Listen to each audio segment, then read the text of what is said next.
Back at it. We got legs today. I'm going to be doing those Smith machine Bulgarian split squats.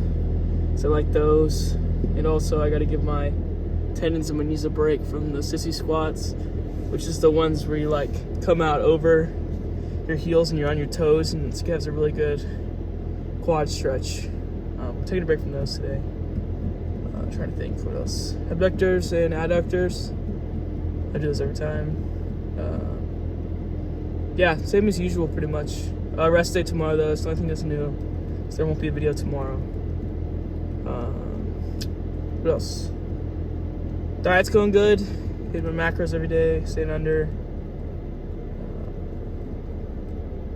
Doing good overall. Yeah, so that's bodybuilding done.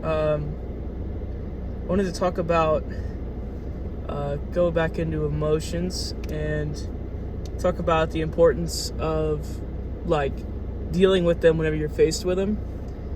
One thing I like to do when I find myself in like when I'm either like super sad, super angry, or all that, is I usually like to just distract myself, and I like to like, whether that's like going on my phone or playing video games or just doing schoolwork or anything like that. I usually try and find like a stimulus that I can distract myself with.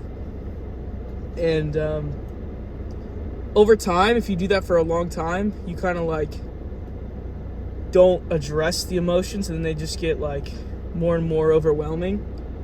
And I got to do a better job of like thinking about why am I feeling sad? Why am I feeling angry? And then kind of like breaking it down without just being like, oh, I'm angry, let me distract myself. You know what I mean? I have to find the source, think about it, think about why it makes me feel the way I do, and how I can change it. Change my way of thinking into a more positive thing. So, yeah, don't run from your emotions. Face them head on, and figure out why you're feeling that way. It's freaking... I'm going to stretch a little bit too before I go today, I think, because my hips are a little tight. But other than that, we're going to freaking get after it. It's going to be a good one. You got to be a little mental, I think, to do what I did.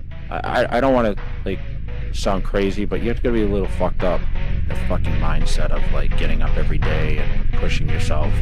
And you're eating 12 to 16 ounces of meat and 100 to 150 grams of carbs every meal, and you're doing that 7 times, and you do it day in, day out. You got to have a very simple mindset. You can't be social. You can't be out doing a lot of other activities. So you put on the blinders and you have tunnel vision on what that ultimate goal is. I was always on track with everything. Everything was structured. I lived in a fucking box in order to be the best, meaning I had no outside. People would call me with their problems, I'd hang up on them. Like the phones were off. Don't bother me with negative shit. And I just went at it. Like that's all I cared about. Like, that was what my life was like. It was like go full fucking throttle every day. That discipline was there. I always tell everyone it wasn't about the body, it was about the mind at first. But I trained my ass off. For me, I just love to train. Like that's what separated me from like most guys. There was times where I almost passed out training. I'm lunging with 225 on my back in the parking lot, and I remember just like, okay, no one else is doing this, so I'm gonna do it. And that was my mindset. That was how I like mind fucked everybody else. So I used to train in the middle of the night because no one else was doing it. There's some people like, man, is that the secret? Is that what Jay has to do? Is that what we have to do? And I did it almost to kind of like play mind games with the other guys. Only the crazy people come out this time. It's cardio time. But I was also a beast. I was known as a so-called mass monster.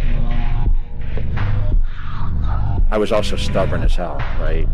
I was told I couldn't do this, I couldn't do that. I was told I wouldn't be a good pro. I was told I'd never turn pro, never win the Olympia, never win it more than once. After I lost it, they said that I'd come back and win it again. So I think a lot of that's a little ego too. You have to have a little ego to be able to do what I do and be great at it. You got to do what's your passion. Otherwise, you're never going to succeed at it. You're never going to stay with it. You're never going to commit to it, and you're never going to give your full ability towards that goal. I'll say this without arrogance. Jay Cutler's the greatest bodybuilder of all time. I never had a lot of self-doubt. You know, people look at his arrogance, and I'm just so confident that maybe sometimes I come off as that, but I've been knocked out enough times and came back from it that I just never gave up, and I always believed in myself. And I mean, I was so disciplined, man. There was no bodybuilder on this fucking planet that was more disciplined than I was at that time. I felt like a fucking machine, man. Everything just clicked. Like I told you, I could do anything. I went in the gym and I trained with light weights, I trained with heavy weights. It didn't matter what I did. Everything just clicked. Ronnie's been here winning the show for the past, how many years, Ronnie? 6 years. But this is my town, my home, my place. It takes a lot of time, but I'm dedicated. And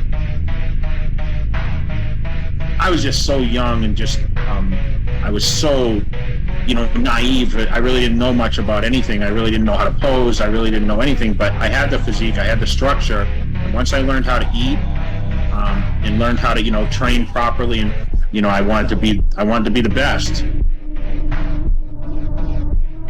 My dad just, you know, my dad was a pusher, man. I hated my dad a lot of times early in my life because he would just make me work, and he taught me to be a machine, you know? And it really gave me the work ethic to be who I am as a bodybuilder, and, you know, to be relentless, and had to learn the value of working hard to achieve certain things. And I knew going into bodybuilding, it wasn't going to be easy. He's like, I'm telling you, you can beat Ronnie Coleman. Jay, I'm telling you, you're going to beat this guy. I'm telling you, Jay, you're going to beat this guy. So in the lineup, when I was standing next to Ronnie, people are like, holy shit, Jay's beating Ronnie Coleman from the front. It's the first time in my career that I actually knew, shit, I'm going to win the Mr. Olympia contest. I knew myself I would win it. And I knew in 2006, I knew 100% I was going to win the Mr. Olympia. Come on, boss. What do you think? Tell me! This is get it now, boss. Are you beginning to understand? You see what I've done? You see what I've spent my whole life becoming?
So tell me, boss. I'm doing pretty good, don't you think? I've given up on all those things. There's only one thing that truly satisfies me. I want to be strong. That's why I abandoned everything else.